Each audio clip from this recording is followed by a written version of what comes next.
Hello, welcome back to the happy hour show. I know my channel has been very disheveled in the past 2 months, but thank you so much for joining us today. I have an incredible guest. I've had him on before.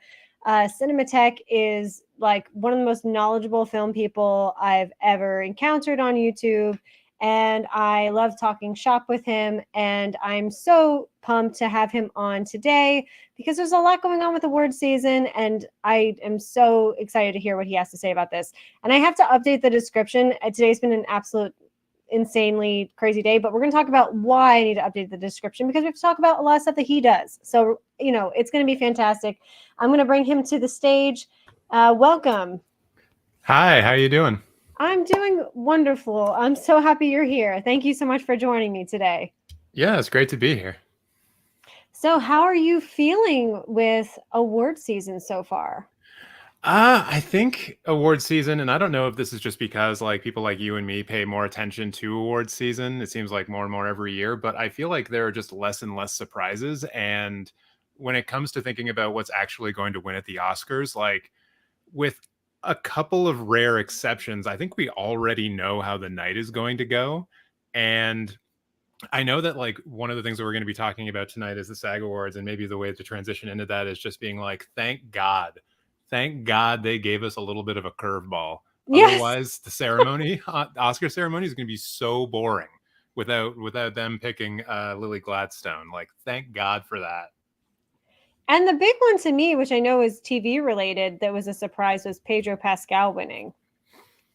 Oh, is that not an expected thing? I thought, It didn't he was win not.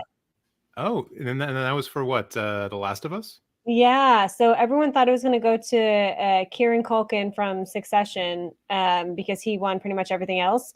Right. But I think Pedro, I think a lot of people kind of feel like they're sick of seeing him in huge projects and announcing Fantastic Four and things like that.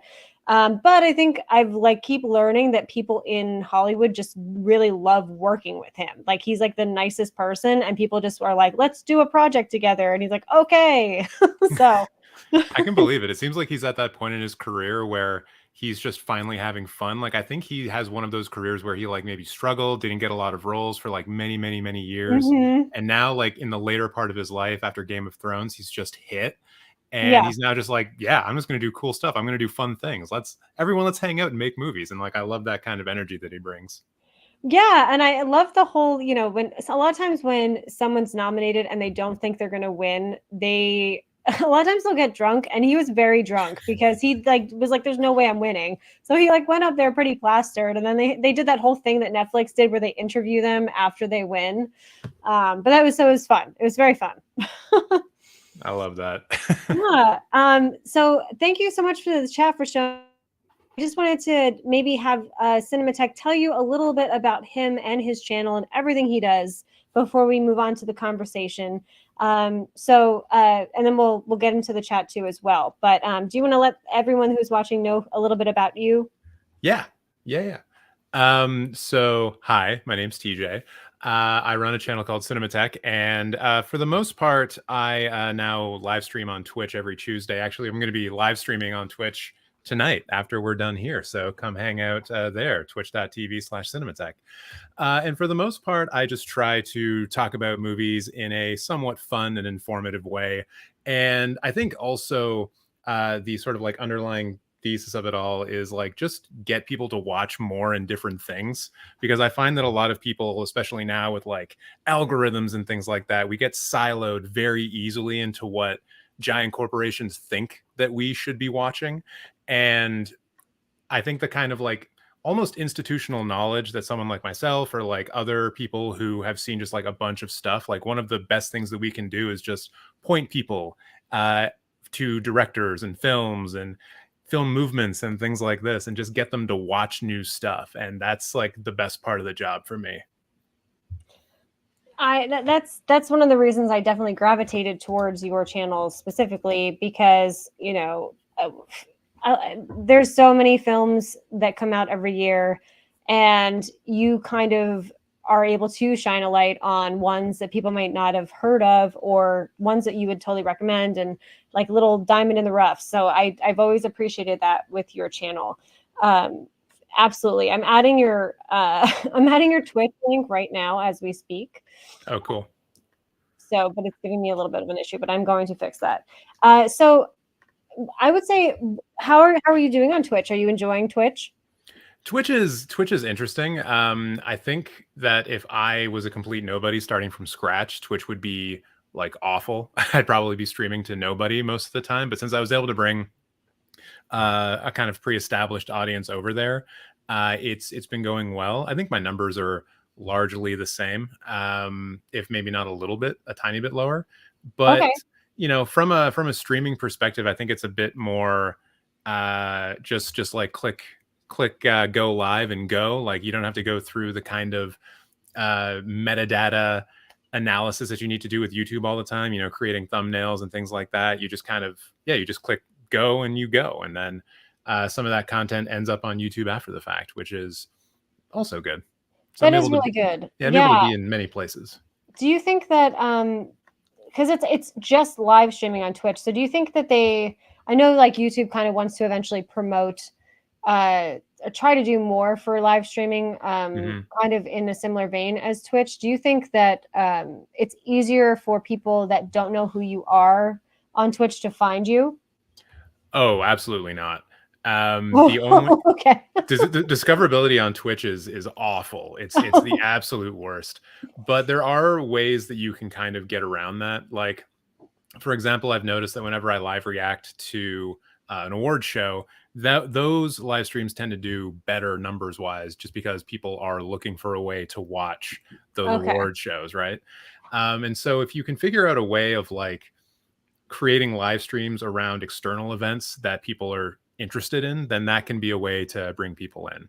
But aside from that, if I'm just going live on Twitch and the title says let's talk about movies, 10 people will show up, and they're 10 people that have been showing up for a while, and I appreciate the hell out of them. But it's no one's scrolling through just chatting on Twitch looking for some ginger to talk about movies. So it's a bit more difficult in that way. Well, I'm going to jump into the chat really quick, and then we will get back into the conversation. A lot of people are saying hi here. So, View with Drew, how are you doing? I know you messaged me earlier and said your video you just posted is up, so that's fantastic. So happy to have you here. Max, he is at work, but always being very supportive. He's very pumped you're on. He is as well a huge, big fan of yours. And sweet. Yeah. Luke, everything's going okay. Yeah, I hope you're doing okay as well, Luke. That's for sure.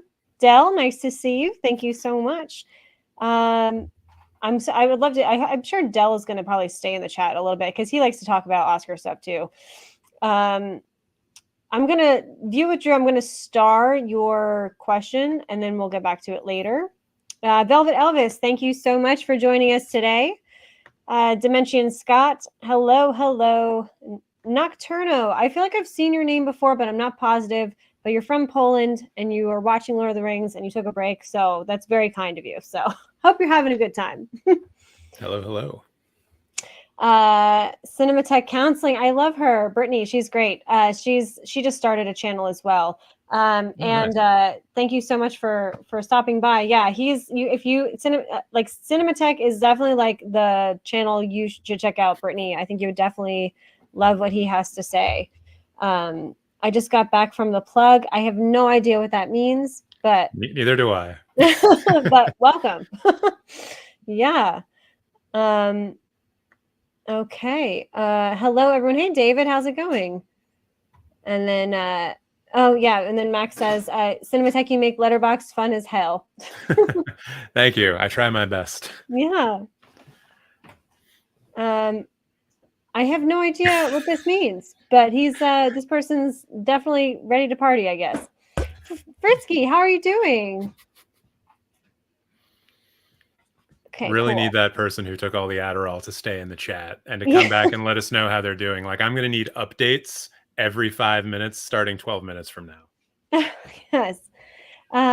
Fantastic. So, okay, cool. So now that we like address the chat, we can get back into the conversation here. So, how do you, okay, so if you were going to want a surprise for the Oscars? Like, if there was something that would shock everyone, Ooh. what would you kind of think you would like there? I think for a shock, something that I would love to see is a film other than Zone of Interest win Best International Film, which I know is probably a terrible thing to say because I know a lot of people super love that film and think that it's incredible. And I also think it's very good. Like, it was in my top films of the year list. But for me personally, I think that both Perfect Days and The Teacher's Lounge are better films.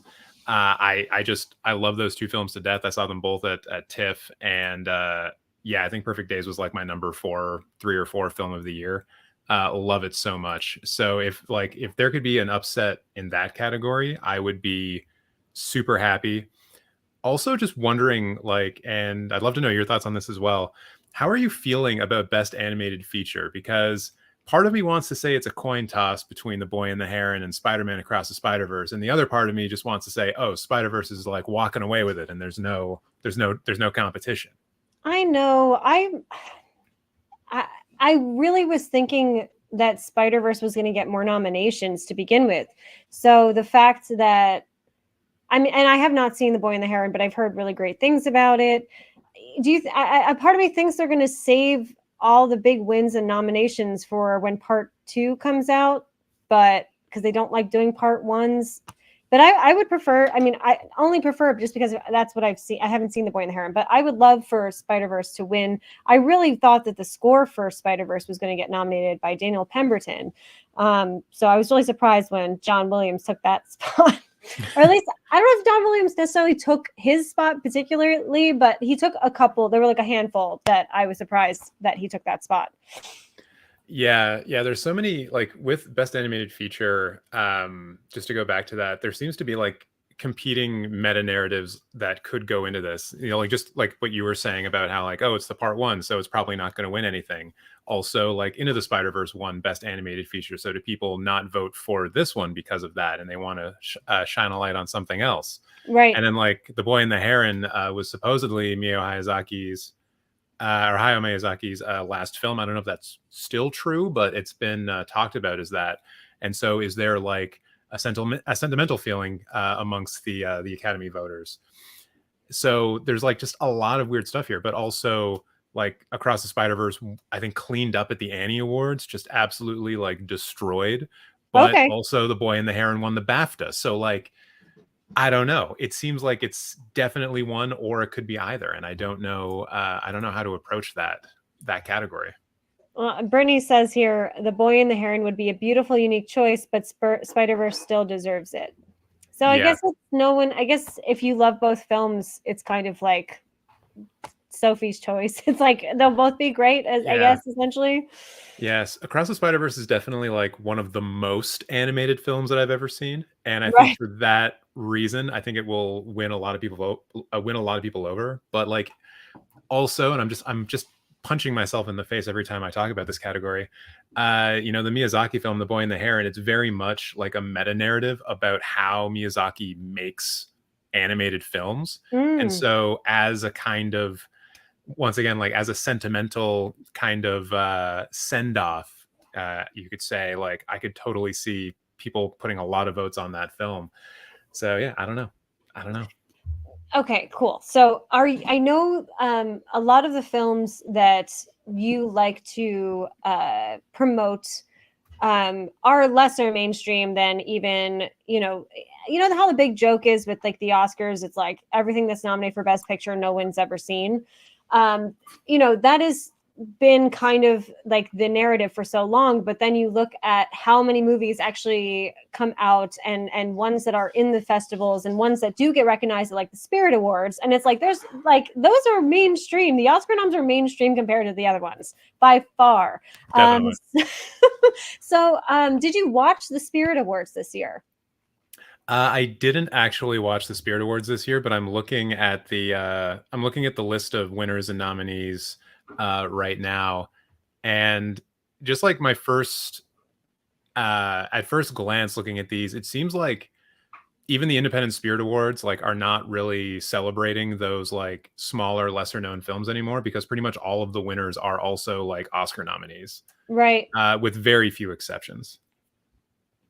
Yeah, I would say I wasn't necessarily like super disappointed with a lot of them, but I was like, okay, it's not even being about being disappointed, but I was like so happy that Celine's song got recognition because I thought she should have gotten more recognition in the Oscars. So in Definitely. that stance for Past Lives, I feel like I was really happy she won. But then yeah, you're right. Like the holdovers, I don't even know if the holdovers should even technically be a part of that award season because it's indie, but it's not. The other ones are so much smaller compared to that. Yeah, I wonder. I can't remember if this is a term that actually exists, but I think they're referred to as like super indies or something like that. Like indie Oh, films that have like pretty like larger than average budgets. Like I don't know how much it cost to make the holdovers. I would guess at least 15 to 20 million. You know, with yeah, the with with the cast that they had to get in and like shooting a lot of like location shooting stuff like that, being in and around Boston, not the cheapest area. So yeah, like I would just imagine that that's a film that probably cost 15 to 20. And some of the other films on here, like Past Lives, that to me is like an actual indie film. Like that's a small budget movie that they were able to put together for, once again, I don't know how much, but not a lot of money. yeah. I think it's looking like I could be wrong, but it looks like it was a $16 million budget, which is that means the actors took very little. I feel For which film? the holdovers Okay, yeah. for Uh, 16 million. yeah, that would be, yeah, I mean, I guess really it's just the lead who would have been getting most of that because Divine Joy Randolph and Dominic Sessa, like Dominic Sessa, it's his first film. Right. So Yeah. he's not commanding a big a big No. payday. No. And that's where I'm like torn with the Spirit Awards because I'm like, well, it's great that Dominic Sessa got not like recognized there. Um especially because of the best supporting actor category, there were a few snubs there for sure with the Oscars. But it was a fun award show, and again bringing light to a lot of films that I haven't seen yet, but I've heard are amazing. I'm sure you've looked at since you've been kind of gazing at the list right now. I'm sure there's a couple on there that you are probably happy to see. Yeah, yeah. The two that stood out to me as like the little hooray moments were the best documentary feature being Four Daughters. I saw that not that long ago, and it's a really, really good documentary. And then I was also super happy to see that The Mother of All Lies was nominated in that category. It's yeah, it's another one of those docs that I saw at TIFF, and I don't think has really gotten much of a release yet, but I love documentaries that play with form and don't do just like sit down interview kind of like 60 minutes style and then throw in some b-roll and call it a documentary. Like I find that to be very dull, like a dull way of presenting a subject. Yeah. And The Mother of All Lies just does something very different. In fact, actually, Four Daughters and Mother of All Lies, they kind of approach the subject in like different but similar ways. They like they they construct scenarios in different ways that then force their subjects to react to how they themselves are being presented, and then you get a kind of realization or epiphany from the subject through that way. It's a pretty interesting, like it's a cool way of going about it. I love those a lot. Highly recommend. Well, I want to get the list up actually of what is nominated for Best Documentary for the Oscars. And I want to get your opinion on these because I personally currently have not seen any of them. I'm going to try to like bang them out as much as I can in the next week. Mhm. I love documentaries, but I just did not get a chance to catch them. And one of the ones I was so excited to watch wound up not getting even a nomination, and that was Beyond Utopia. And Yeah, how do you feel about that? that was, I mean, it's one that I expected to get nominated, although I haven't seen it. It's just kind of been it's been everywhere else. Everyone else has had that nominated, and so to see that not included was definitely a surprise. Yeah, and I feel like the subject matter is just so fascinating to me. You know, I've seen like little mini things here and there, but to do a full blown documentary about that, and actually the Regal I go to had like I guess like a really tiny premiere for it. That had, I guess it happened before I'd gotten there to see another movie, but they had like a little mini red carpet and stuff like that, and it was really cute. And I was like, oh, this is fantastic, and people were really excited. But so I'm really curious to watch what was nominated this year and watch that and kind of try to figure out why it missed the mark there with voters. Mm-hmm. Definitely. I'm finally on. Okay, I'm on Variety, so we're gonna bring up the list. We've got a bunch of ads, of course. Do you ever bring up like websites when you live stream and then there's just ads everywhere? Oh yeah, yeah, it definitely happens. It's it can be annoying. Actually, I think I might use an ad blocker. I can't remember for that kind of stuff. Yeah, I should definitely do that. Although, don't use an ad blocker on YouTube, viewers. That's not cool.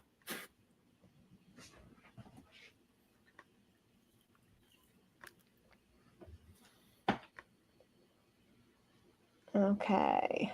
Here we are. Finally got it. Okay, so I'm going to bring this up.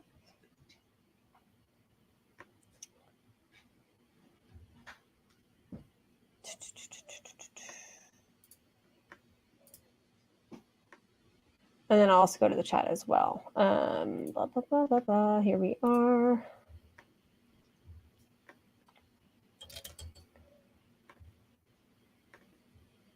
Okay, so these are the nominees. Bobby Wine, The People's President, The Eternal Memory, Four Daughters, To Kill a Tiger, and 20 Days in Mariupol. Yes. What do those 3 stars mean? Is that like who Variety expects to win? I think so. Yeah. Okay. Yeah, that makes sense. I've heard many, many good things about 20 Days in Mariupol.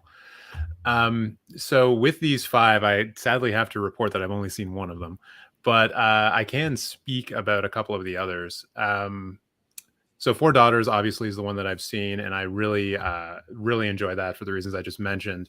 To Kill a Tiger is Canadian. It's coming from the National Film Board of Canada, so obviously I want that to do well. Yeah. The Eternal Memory is an interesting one. I've seen the trailer for it, and it's the kind of trailer where as soon as you start watching it, you're like, god damn it, this film is going to make me bawl my eyes out. I'm going to cry like a baby for 90 straight minutes. And it's I just double checked this. It's by it's either an Argentinian or a Chilean director who had a film come out about 3 or 4 years ago now called The Mole Agent, which was about like this like 70-80-year-old guy that they recruited to go into a nursing home, I think, to see if like the nursing home was actually abusing like its patients and things like this. But the way that it's framed, like it's kind of like it's a documentary, but it's also like a spy thriller kind of the way that they approach it. And it's great. Like it's a great thing. And so it's cool to see that she's been nominated again here. And I can only assume that that's a really good movie. And then, yeah, 20 Days of Mariupol, I've heard is the front runner. And Bobby Wine, I heard nothing about until it got nominated. But what I also think is kind of interesting about all of these, or at least most of them, is that you can just watch them for free online right now. Like most of these are on YouTube. I know To Kill a Tiger is on the NFB site in Canada to stream for free. So if you're Canadian, you can just go watch it there. Yeah, 20 Days of Mariupol is on the PBS YouTube channel. Bobby Wine is on the National Geographic YouTube channel. Like they're just there. They're available to watch. They've almost turned into like the short film categories in that way because they're everywhere now too. Yeah, I was just gonna say that was always how I used to be able to watch the short, especially like short animated were always on YouTube early on. I feel like at a certain point, unless it was Disney or something like that. I'm just gonna slide back to the chat real quick. Hello, how are you doing, Minhajul? I'm so excited for both films. This is talking about Boy and the Heron and Across the Spider-Verse. Can't wait. Fantastic. The Spider-Verse disrespect continues. I know. I think as far as the nominees go, I totally get that. Tim, how's it going? So happy to have you here. D. Marcel, hello, hello. I'm so happy you are joining us today. I Heart Movies, hello.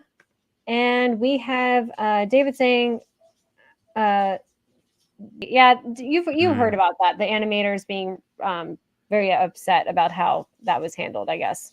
Yeah, I did hear about that. I think to kind of answer that question, the fact that we really haven't heard about that in Yeah, a while says to me that it's not going to affect voting that much. I agree with that for sure. Yeah. Dude who loves movies, Cody, how are you doing? What's up, everyone? Don't forget to roundhouse kick that like button. So happy you're here. Can't wait for March. Well, it is around the corner. Dune is coming out this weekend. But I would say April is a little bit more jam packed on my itinerary as far as movies go than March. But yeah, there's definitely we're finally going to turn a corner with anticipated movies soon. If 20 Days doesn't win, I don't know what will. Yeah, that's just I keep hearing that too. So, and it's what you said earlier when you first, when you first started talking on the stream today. You said everything's kind of like just very easily predicted at this point. Yeah, like especially after the BAFTAs, I think it pretty much confirmed that, Oppenheimer is going to be getting Best Picture and like it's going to be getting Best Director, and Cillian Murphy's going to get Best Actor as well as Best Supporting. And then I think it's probably also going to get a couple of the technical awards like editing and cinematography. Like those seem like pretty obvious locks. And then Past Lives is going to kind of sweep in and pick up some of the other more like quote unquote artistic categories like production design, costume design, hair and makeup, and then maybe Emma Stone for Best Actress. Oh, Poor Things. Yeah. Wait, what did I say? You said Past Lives, which I was in a dream world when you said that. I have constantly been mixing up those names ever since they both came out. You're not the only one. Poor Things. You're not the only one, and I keep mixing them up too because my number one favorite is Past Lives and my second is Poor Things out of the nominees. So the two P's of the puzzle, I would say. Yes, PBS did put out a new doc. That's fantastic. So they keep surprising us at PBS. I've been an on and off member supporting them for a long time. So. Weird watching SAG Awards without commercials. Definitely different. Oscars should do this to shorten runtime. Commercials are money. I get it. Someday, maybe the interviews were a good idea to provide needed breaks. I agree with that because you can't have everyone in the audience just sit there for 2 hours and not get a drink or a bathroom break. Yeah, definitely. And I think the other approach that the BAFTAs use is that they just, they start the award ceremony before they actually go live, and then they just sort of like cut it and like edit it live and then start broadcasting it, which it works. But from the standpoint of like people like you and me who are probably going to be live reacting to the awards and stuff like that, if you can just go on your phone and see who won like 2 hours before it's actually announced on the award ceremony, it's like, well, why are we here? Why are we doing this? I'm glad you brought that up too, because when I was watching the BAFTAs and they would do those little intercuts of showing what we quote unquote missed, it was so fast. I could not keep up with it. I couldn't even process it. It was like boom, boom, boom. And here are all the people that won just now. It's like, okay. Yeah, like at least with the BAFTAs, they showed like little snippets of the acceptance speeches. Yeah. Whereas with like a lot of other things, like the Grammys, I think are like this, where they're just like, all right, here's 10 awards in a row. We're not going to show you anything. It's, at least they get to show people like saying thank you and, saying hi to their mom and stuff like that. Like that is an important piece of flavor to have. But yeah, I don't have anything to say beyond that.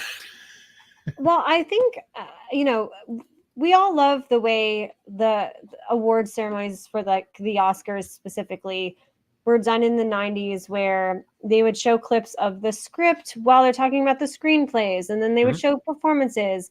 And there was a drop in that, I would say, around the pandemic to try to make it short and all that stuff. And I felt like the BAFTAs and the SAG Awards, I'm pretty sure it was this.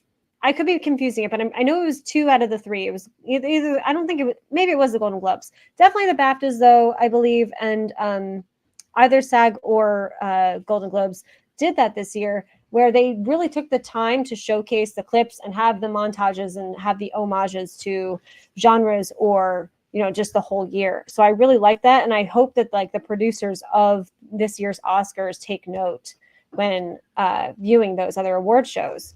Yeah, and I mean they are changing. We at least know like one thing for sure about the Oscars this year is that they're starting an hour earlier. So we are going like they are very much trying to get this thing done by 11 o'clock. I think they've been told by stations and like basically people all over the world being like, hey, look, these cannot go for 4 hours. We cannot be signing off at like midnight. So it's good to see that they are at least taking it seriously in that way and having the whole show start an hour earlier. But like next year's Oscars, they're just going to be even longer because now there's going to be a new category. So, maybe we're going to go in the opposite direction. It's very interesting you bring that up because I find it incredibly interesting that they chose to go with casting before stunt people for the next category. I agree. Part of me, like, I didn't really look into this, but I think part of it comes down to the fact that casting directors may have already been like a separate branch inside of the academy, whereas like stunt performers would fall under just actors and actresses, like they would have fallen under the performers branch. So it may be from like an administrative standpoint, like more difficult for them to carve out stunt people and then give them their own branch of the academy. So I think that may be the reason, but I haven't looked into it. So I'm guessing. That would make a lot of sense because no one has really been, I mean, I'm sure people have been championing the casting category, but a lot of people have been very vocal about the stunt category for years. So that makes a lot more sense to me. Yeah. So I didn't watch the SAG Awards this year, but did they show the actual stunt category live? Like, was it part of the show? I think they did. Yeah, I think so. I wound up watching it not in real time. I came home late from work and I threw it on. So it was a little bit of a blur in some circumstances when it comes to that, but I'm pretty sure that it was there. Like they did the full thing for that. But don't quote me on that. I at least it's on Netflix now, so we can just like if we need to fast forward, like I can fast forward and find out, But which I do really like. I like streaming services doing live events. I think it makes it a lot more accessible for people. Mm-hmm. I remember trying to watch the Golden Globes like 5 years ago, and it was impossible to stream it unless you had a cable account. And even then, I think it was also I had my friend's cable account, and I still couldn't stream it. So that might have been 2016 or something like that. Mm-hmm. So we've gone, leaps and bounds above that type of situation. But yeah, just more of that, making it more accessible would be great. And I imagine that the people at Netflix right now are kind of like going over the numbers for the SAG Awards and trying to think to themselves like, okay, like what's the number that we offer to buy the Oscars for? Like what number do we offer? Because I can only imagine that part of their reason for going after the SAG Awards and bringing them into the platform was to then make a play for the Oscars, because that's the big one. That's the one that people will actually sign up to Netflix for like 1 month before getting rid of it. Yeah. That's the one they'll sign up for to actually watch. And that brings up another thing that I'm thinking about. It's kind of like, obviously all these studios own, they have films out there, if the Oscars are on ABC, that's Disney, and they have films with nominations under all different types of branches. And then it's kind of like Netflix, who still hasn't won they haven't won Best Picture yet. It was just Apple, right? Wasn't Apple the only streaming service?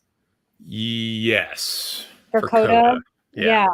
So it's interesting. It's kind of like Netflix I know that Netflix wants to win a Best Picture award. I feel like they keep trying really hard. And it just hasn't happened yet. But it would be so interesting if it's like the first year that Netflix does the Oscars and they win Best Picture. Yeah, they're just going to come out on stage being like, guys, trust us. We definitely were above board. We didn't pay anybody off. Yeah. It's fine. It's fine. Yeah. We're not the Golden Globes. It's fine. Let's see. I'm I'm gonna star this person's thing too because it's unrelated to the Oscars, but we'll get to the question. Hello, Toy fanboy. It is okay that you're late. We're having a great time, so thank you so much for joining us. Yeah, our hard movies. We are both excited for the Oscars. I think. Yeah, so we're all crossing my. Okay, so I'm not gonna get mad either way. What your opinion is on this one, but I'm gonna throw you a curveball. Okay, if you Okay. had to choose between the three, Emma Stone, Lily Gladstone, and Sandra Hüller, what would you want in a dream scenario?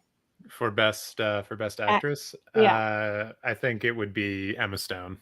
yeah, me too. Okay, Me cool. too. Yeah, I think Part of that is because I don't think Lily Gladstone is a lead performance. me To be too. perfectly frank. Me too. And that brings up a great transition into your Oscar ballot that you do on your channel because I Mhm. love the fact that you left it kind of open for people to vote for Lily Gladstone in either supporting or best actress. So that was a fantastic thing that you did. I thought that was genius. And I totally agree with you that it is so much more of a supporting role than Emma Stone, who carries the whole fucking movie of Poor Yeah. Thing.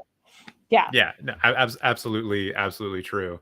And yeah, just to like speak about the Cinematheque Film Awards, like it's always meant to, it was always supposed to be like a community driven thing where I'm just sort of like the administrator of what the community thinks, and I didn't want to like be that authoritarian person who just came in and said, actually, we're going to do it the way I think it should be done. So yeah, I just left it up and left it up to the people to decide. And Lily Gladstone for best supporting performance, that got more votes than Lily Gladstone in best lead performance. I was like, okay, then she's in supporting. That's what the people wanted. That's what the people get. Well, I know that everyone was voting correctly when Naya did not show up. So I have a very particular community, and Naiad is not not a film that I think we're super into. Like I can't even.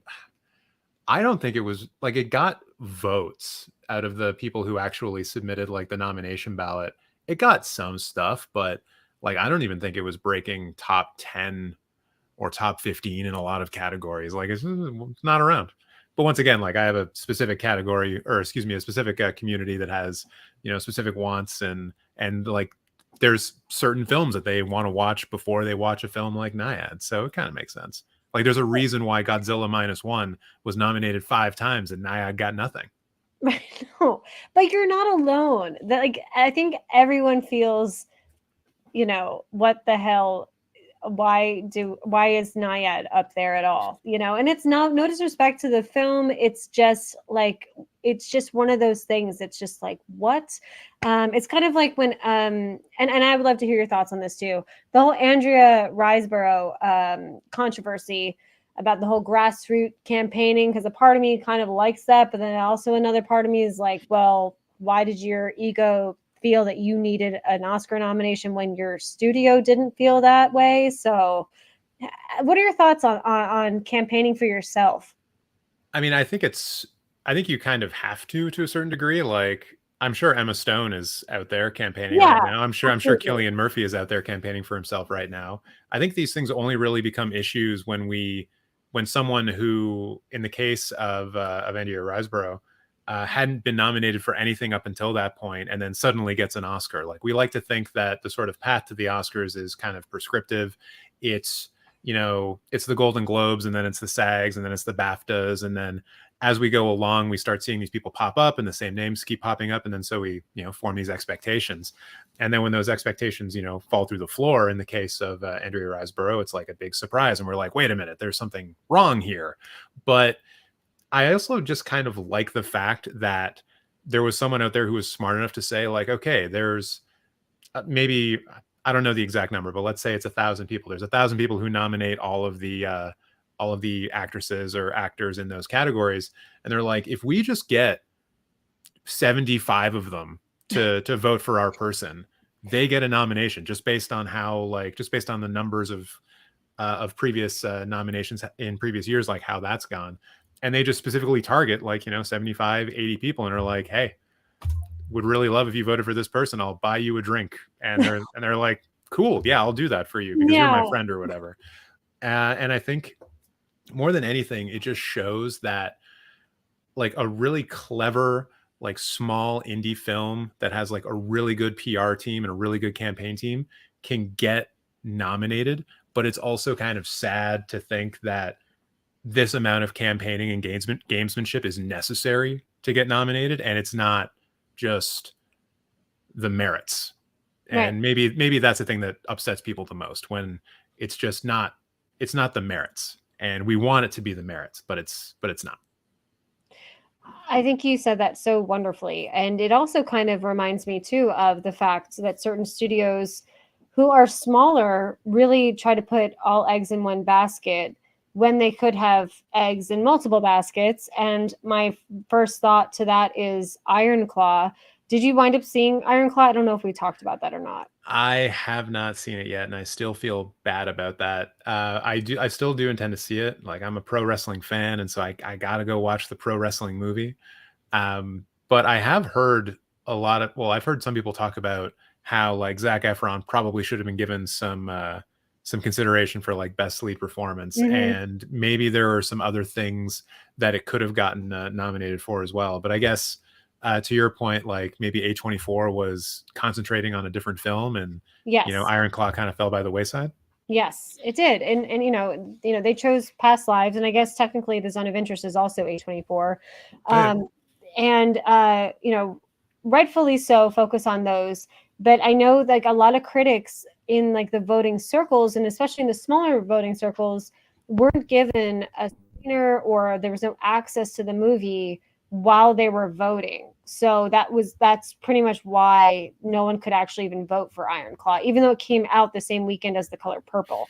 So, but Mm, Warner Brothers is so huge, they were able to get what needed to be, even though Color Purple didn't get any nominations really, except for supporting. They're able to still kind of handle the multiple eggs in baskets, because you've got the Barbie's their big one. mhm. So, but they still gave at least critics a chance to watch The Color Purple, um, Yeah. before or after. So, It would be yeah, interesting to see the because I know all the big studios, they usually put together like a 4-year consideration package that all of the like voting members get, and I guess some of the critics get as well. And I think A24 is kind of well known for having interesting 4-year consideration mm, packages. Like, they just look cool, and it'd be interesting to see if they actually did include the Iron Claw in that as part of it, or if, like as you say, they were just like, well, we're just not going to put our support behind this one because we don't think it's got the legs for it, which is too bad.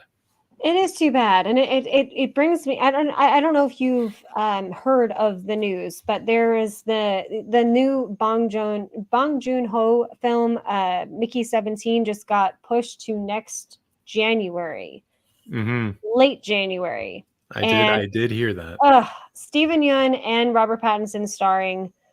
Bong Joon Ho, like that is trying to eliminate any Oscar or any awards recognition, and it's so strange to me. What do you think's going on there? Do you think, because I just don't, even if the movie's like mediocre, like I can't imagine a movie with those three people involved is going to be horrible. You know? Yeah. No, I think it's going to be, one of the best films of whatever year it happens to come out in. From what I've heard in this regard, this decision was made because they wanted to get Mickey 17 onto IMAX screens, and that was really like the part of the calendar where IMAX screens were available. So they Oh just said, "All wow. right, we'll just release it then," because like, I'm sure in like November, December, you're going to be dealing with a lot of like the bigger blockbusters. There might be a Marvel film in there somewhere. Um, but also there's like another aspect to this to consider, like that release date that they've picked, and I don't think they've said this out loud, I'm kind of just speculating. That's their wide release.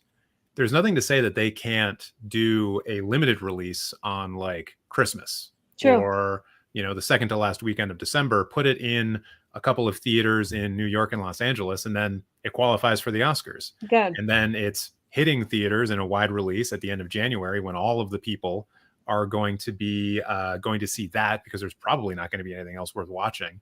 Right. and all of a sudden you're maybe looking at a decent little award season run. Like if they wanted to run it that way, I could definitely see them trying. Okay, good. Because I was just really worried that it was just the studio didn't get the movie and, they thought it was a Yeah. death sentence. So, yeah, I mean, no, there's that's always that possibility that the studio doesn't know what they're doing, but I, really, I, I I, guess, yeah. Wait, the I, studio doesn't know what they're doing? That's a yeah, shocker. yeah. I mean, I was surprised too for the hundredth and thousandth time earlier today. Yeah, But like, just as an example, God, there was that one movie. It was about Cyrano de Bergerac or something like that. It was like the musical that Richard. Oh, am I alone now? Is it just me on the stream? Have I taken over? Hello, everybody. I'm Nerdy Film Girl now. Um, there was a film that came out, that musical with Peter Dinklage in it. Hey, you're back. I'm back. Sorry. That's okay. Yeah, there was that film with Peter Dinklage that came out, the musical, and Yes. it was nominated for some Oscar stuff like costumes and production design and whatnot. And its wide release was in January, but it had a limited release in December. So yeah, that strategy exists. It's happened before. Yeah, this is a great point too. And The Zone of Interest was one of those movies this year that I feel like half of film people saw easily, and then the other half had to wait and are still waiting. There were a lot of Yeah. memes about that. And that was the last one on my best nominations list that I finally saw. I know you saw it. Wait, sorry, which list? The Zone of Interest, the Zone of Interest of like Oh, the best picture nominations this year. That was yes, the last one I yes. was able to see. Yeah, I think aside from like I kind of left Maestro to the end because I didn't really care. And but like Zone of Interest was the last one I was able to see about of the films that I wanted to see. And even Mhm. at like weirdly at TIFF, like it had a premiere at the film festival at the Toronto International Film Festival in September, but it had very limited screenings. And I think Anatomy of a Fall also had very limited screenings. And so it's, which is weird because you kind of need many screenings in order to like win the People's Choice Award, which is a big award season award. Yeah. So yeah, it was just weird. But I was kind of in that camp of people who's like, man, it's so cool that everyone's seen Zone of Interest, but I sure would like to at some point. Yeah. And then did. So I went during like it was like around 2:30 we went, and the entire, I think it was the very first day of the Regal in Manhattan like wide release. So there was no one there because I think it was like no one even knew you could even see it yet. There was no one there, which was really awesome, and it made it even more eerie, I guess, with the whole sound and everything. And it's just like the two of us in the theater with this big screen, which is so rare, obviously, in New York, which is heavily populated, as you know. So mhm. like you never get that opportunity. But that movie is still staying with me so much. Like I think about it all the time, and I really want to watch it again. I think the way that they directed it, or Jonathan Glazer directed it, I mean, it feels less like a horror documentary, you know? Yeah, yeah. And I did read something kind of cool about it the other day where like the way that they shot the film, they tried to like hide the cameras Yeah. in like as often as they could so that like the kids didn't know where the cameras were and like the people in the scenes didn't know where the cameras were. And I think that's a pretty cool approach, is to make sure that like everybody can stay in the scene and not worry too much about, the craft aspect of actually making the film. It's so cinema verite, and it Mm. adds to the whole complacency concept because it just makes it like so much more realistic, and you're so just in this family's life so much more authentically. I loved the way that that whole thing was directed. Hmm. Yeah, I think I like it more the more that I think about it. I think my first initial reaction was like, "Oh, this is like a really like it's a fantastic way of doing or of showing a concept, but it's not much more than just that concept." But then the more that I hear about like how they approached it and how they were able to pull off some of that things, it's like, okay, they really committed to this concept, and I kind of I admire it more and more. Yeah, it's a harder watch out of all of the nominees, but it is just that eeriness that's just throughout in the score and sound design. I love that you are essentially forced to not leave the theater till all the credits are done because of the music and the sounds that are going on. I haven't Mhm. experienced that in a very long time, if ever. Yeah. Yeah, no, it is absolutely rare. It's very unlike Madam Web, where I just wanted to leave immediately. Oh my god, you saw it? Oh yeah. So did I. It's so It bad. is not good. No. Oh my god. Do you, and I don't even think like I don't think of you as a guy that goes out to see these films like the superhero ones that often. So I think it's a trip that you went to see Madam Web, and I love that you did that because from a person who like really really knows film, you must have just been sitting there like, what the fuck am I watching? I mean, partially, yeah. Although when I'm watching a film like that, especially after we've had, superhero films where studio interference is like plainly obvious, to see such blatant studio interference was almost funny. Yeah, Like taking the main villain and just completely redoing all of his lines in post. I know. It doesn't make any sense. Like, did they not like give this guy an audition? Did they not know that he was like a Frenchman, I think, and they needed him to sound different? I know. It doesn't. The ADR was Yeah, absurd. yeah, it was super super bad. And then also just some of the line deliveries were Mm. incredibly poor, but at the same time, it's Dakota Johnson, and I can just imagine her in her own mind thinking like, this is so stupid, but I'm gonna say it in like the most deadpan way possible just to show my displeasure. And like that in and of itself was kind of funny too. So I it's like this weird know. film that's just like bad but somewhat entertaining. Like I would still say that I prefer it over Morbius, but it's like that's not a high bar to clear. Yeah, what they did with well, and poor Adam Scott. I mean, the fact that he got wrapped into that one, I feel terrible that Adam Scott's in it. I mean, he was fine. Obviously, he didn't do a bad job with what he had to deal with. But yeah, like everyone was underutilized. The script was bad. You had, I mean, almost everyone that played a high schooler was 26. Sydney Sweeney's 26. Yeah. So, they made it very clear they tried to make her very young by having her cry about her teddy bear in her backpack. I was like, okay, can we stop fetishizing Sydney Sweeney right now? Like, let's just let her be like an attractive young girl on this. And that scene creeped me out so much. Yeah. Yeah. It's and then like just I guess maybe the final thing, because like the thing that just keeps bugging me about that movie the most is how bad the villain is. Like Oh, he's so putting aside the ADR thing, like why did he want to kill teenage girls? Apparently it was because they were going to like kill him, which is fine. That's fair. I understand self-defense. But like the reasons he keep giving is like, no, I can't die because of all of that I've built. And like what we see of what he's built is basically like a really nice 3-bedroom condo in Manhattan yes, somewhere. And yes, there's yes, nothing. And then there's yeah. nothing else. Like he's not the CEO of a company. He's not out there like helping the homeless people or something like that. He's just trying to like hang on to his rent controlled condo, from what I Yeah. can tell. And it just makes it completely absurd because like for this movie to work, for this concept to work, you need to be able to at least empathize or identify why the villain is doing what they're doing, right? The best villains are the people who do bad things but for good reasons. Yeah, bad things for no Yeah. bad, you know what I'm saying. Yes. And I just couldn't with this guy. Like there was literally nothing. And the film's bad. The film's bad because of it. One They of the think reasons. they even like in the very beginning when before he murders Madam Web's mom, he has some dialogue with her alluding to like he grew up poor or something and like she had it easier than him, which he doesn't actually know for sure. He's just saying that. And the way he phrases it too makes like no sense. It was like the dumbest line I've ever heard. And so he was like, well, things aren't easy for some other people. And it was, oh, I'm going to kill you. And it was so bad. Yeah, but like imagine like that line, like, oh, it's not as easy for other people. Like imagine if the thing that he had built was like a massive charity that was Right. trying to like get people out of poverty.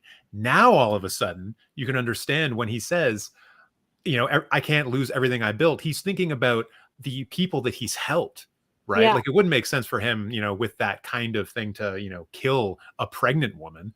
That would be a weird circle that they would have to like finish. But it's you know, just doing like just giving us like one line where he just says like, "Oh, I've lifted many people out of poverty." That just makes him immediately a better villain, and they couldn't even do that. Oh, well, I'm hoping that the studios listen. I don't think they will, but you know, we need to stop Oh, making villain movies for Spider-Man when Spider-Man can't even be used in the movie. Um, but neither here nor there. Let's get back to the big show before we end. We're going to wrap things up here. Um, if you were going to choose Best Picture out of the 10, what would you want to win? Like your favorite out of the 10? And I think you already said earlier that what you think will win, but I'd love to hear your thoughts on that. yeah, so I think the one that is going to win is Oppenheimer. You know, it just won the PGA award. It's been winning Best Picture pretty much everywhere. I think it's a pretty solid lock. And honestly, out of the 10 films nominated, I think it's also the one that I would want to win anyways. Mm-hmm. I do really enjoy that film. I really love the film craft that goes into it. The way it's cut together, the way it looks, a lot of the performances are pretty top notch. Like I just comparing it individually to every other film on the list, it's really just like Past Lives and Poor Things that I think in some particular instances it has like a leg up. Like I think, you know, the writing and the performances in Past Lives is a little bit better, but it doesn't have the cinematography, the editing, the scope, the Right. scale, etc. Yeah. And in Poor Things, like it has once again the performance of Emma Stone, and it has the production design, and it has the makeup and everything. And I think that's better. But it once again, like it's just not as impressive to me as Oppenheimer was. And for that reason, yeah, I think it's my pick for both of those things. But what about for you? Well, I have to agree with you with like Poor Things, which again is my number 2 of the year. I think it is probably just too weird to win Best Picture, and that's, you know, that's fine. I mean, Everything Everywhere All at Once is kind of weird, but it's still like way more, you know, palatable to regular people. I feel like Yeah. at a certain extent. So um, I I I'm fine with Oppenheimer winning. I know Past Lives is not going to win Best Picture. I love the writing in it so much more than Oppenheimer. I don't Hmm. hate Oppenheimer by all means, but I think I don't know. It's a really interesting year, and that's why I really like learning. And I watch a lot of the ranked videos, and I'm making one myself of what people, you know, what their favorite of the best nominees are. And Hmm. it's so diverse. It is like people love so many different movies as their number one. And I think that's why this is like one of the best years for the Oscars. And so it's really exciting, you know, and I love Nolan. I've been such a Nolan fan my like whole life. I didn't love Tenet at all. I actually didn't really like it. I need to watch it again with a better, if they remaster the sound, I would then probably watch it again. Hmm. And I liked Dunkirk. I wasn't obsessed with it or anything, but I really loved like Interstellar, Inception, The Prestige, Memento, like all of his other stuff. I just really, really, really love. So of course I want him to win Best Director. I think it's his time. But I Definitely. feel like it's a little boring for Oppenheimer to win Best Picture, but it's really just because of what you said. It's you know, there's no surprises anymore right now. Yeah, yeah. And you know, and that's really just for people like us. Like I know that there's going to be other people out there, and probably the majority of people who watch the Oscars who don't, you know, they don't watch the BAFTAs, they don't watch the SAG Awards, they don't watch YouTube channels like this. And they're just going to be like, "Oh, Oppenheimer, I didn't see that one coming." Whereas the rest of us are going to be like, "Please just do something Yeah. fun and interesting. Fuck it, give it to Barbie. I don't care. Just like let me live a little bit. Let me feel Right. something." No, and that's why I really want Paul Giamatti to win Best Actor, but I don't. The SAG I feel like said it all. So Yeah. Yeah, That would be and my couple like. that with the BAFTA, and it's I like would be you're so done. happy if Paul Giamatti won. I love him. I think he's amazing in The Holdovers. I think it takes a lot to do what he did in that movie. I think just being yourself is a cop. Like people say, oh, he's just being himself. It's like no, that's actually like genuinely really difficult to do. And what all the nuances he did to that character, I love. I'm still pissed about Sideways, him getting completely snubbed for a nomination for that. So you know. That's a long time to hold a grudge, but I I understand. know. He made Sideways though. That's his movie, and he's the only one not nominated. Yeah, that's tragic, actually. Yeah. So, but neither here nor there. The big night is in 2 weeks, I believe, March 10th, Sunday. It's now at 6. You said right? I think so. 7, 7 o'clock, 6, Yeah, I 7 just know o'clock. that it's an hour earlier. An hour. Oh, right. We're on different times. Sorry. But yeah, either way, it's an hour early, March 10th. I hope everyone in the chat is pumped for it. We do have to answer one question because I promised this person. I started. I'm so excited for Deadpool and Wolverine and Godzilla X Con. What's your thoughts? Are you guys excited? I'm going to answer really quickly and then I will let Cinematech take over. I'm very excited for Deadpool and Wolverine. I think that is the one film that could be maybe get people back together as semi fans of what's going on with Marvel because everything else has been really bad recently. And I really like Ryan Reynolds and I like Hugh Jackman and I trust their judgment.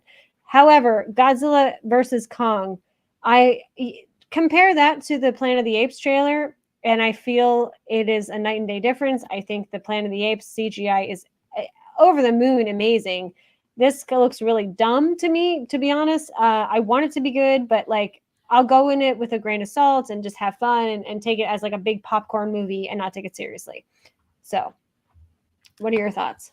Yeah, so on Deadpool and Wolverine, like I'm pretty much done with comic book films. I only saw Madam Web because it was free, and maybe I'll be able to see Deadpool and Wolverine for free too. Who knows? But like I was interested in this film, but then when I saw the first trailer and saw that like the TVA were involved or whatever they're called, that kind of disappointed me because I'm always hoping that studio execs learn lessons, but they never do. I was really hoping that they would understand that one of the reasons why some of these Marvel films that have been coming out recently don't do so well is that casual fans don't want to feel like they have to do a bunch of homework before they go in to see a film. And as soon as Yeah. I see the TVA, I'm like, well, do I need to see Loki too? And now that I'm asking that question, it's like, maybe I don't want to see this as much anymore. Hopefully it turns out to be good. You know, as much as I hate to say it, you know, Marvel films and some of the other comic book franchises, they are the things that are keeping theaters alive right now. And if they just completely fall off a cliff and there's nothing immediate to replace them in the near term, then you're going to start seeing a lot of theaters closing. So, like, I don't like the comic book movies, but we also need them to be good and we need them to bring the money in for theaters to survive. Otherwise, they're just going to go away. And I don't want that to happen. Well, and I Go want ahead. to tell you real quick, just because I want people to know this too. If they watched Loki season 1, they don't need to watch Loki season 2, in my opinion, No. to see this movie. Just as long as like, and you don't actually even need to see Loki season 1. Just like maybe see like a little recap of what the TVA is, and I think you'll be fine. Like Okay. yeah, it's because really like season 2 just deals more with like the what happens to Loki in that stance, not necessarily I mean, yeah, Kang's involved, but they're getting rid of Kang anyway, so like that's not even Yeah. continuing as a storyline, so we don't really even need to. You don't have to. Okay. Cool. Well, Yeah. that makes me feel better about it then. Yeah. And then yeah, with Godzilla versus Kong, like it looks bad. It looks like shit. But I kind of love those movies, even though they're dumb and terrible. Like I watched the Apple TV Plus series. It's the best thing that's a part of that MonsterVerse. And I do just love watching like really big creatures just beat the hell out of each other. Like Yeah. that's a fun thing. But like just the trailer and the shots that they showed, and you mentioned this with the CGI, like it looks like shit. It looks bad. And like the shot that stands out to me the most I think it's like the hero shot of the trailer where at the very end it's like both Godzilla and Kong and they're like charging together like towards the screen or whatever. And that is just like such basic stupidity in my mind, because like immediately when you're doing that, you are ruining the scale of those two creatures. They just look like a couple of like drunk guys at a bar running at someone, you know, like where why is that camera not like dipped down? Why are we not getting like street level views of this? Like, is there not a way they could have shot that was more dynamic than just like a like something that you would see in a Street Fighter movie? Like, it's I feel like there's just a lot of simple mistakes that they're making just looking at that trailer, aside from the fact that it looks like they did not spend a lot of money on the CGI. No, and there is an infamous shot that it looks like Kong has an Infinity Gauntlet on, like Oh, Thanos is. Yeah, love that. yeah. His fancy new glove. Yeah. It's a great thing. I remember that from the original King Kong movie, Oh, 1933 or 31. yeah. Well, chat, if you, I highly recommend participating in TJ Cinematek's ballot. The link is in the description to vote for your favorites for the Oscars this year, as well as check out all of his other stuff. His letterbox is great. His Twitch is great. A lot of times he does upload his Twitch to YouTube, so follow him on there. That's how I found him initially. Really fantastic YouTuber with such an immense amount of knowledge. And I'm, again, so thrilled to have you here today. Thank you so much for joining me. I think everyone had a great time as well in the chat. Yeah, thank you so much for having me on. I'm actually going to be streaming on my Twitch channel right after this. So if you want to keep hanging out with me, and I'm probably going to be talking about like film news and maybe going over the SAG and the SAG Awards again and the Independent Spirit Awards again. But yeah, please vote, and also please vote in the Cinematheque Film Awards. It's a community driven thing. We have way different categories in the Oscars. We have better nominated films than the Oscars. Like, we're basically better than the Oscars in every single way. we have a stunt performance category and they don't. And yeah, please do that and come hang out with me on Twitch and on YouTube. And that's it. Thank you so much again for having me. Oh, thanks again. And we'll see you all next time. Definitely. Bye.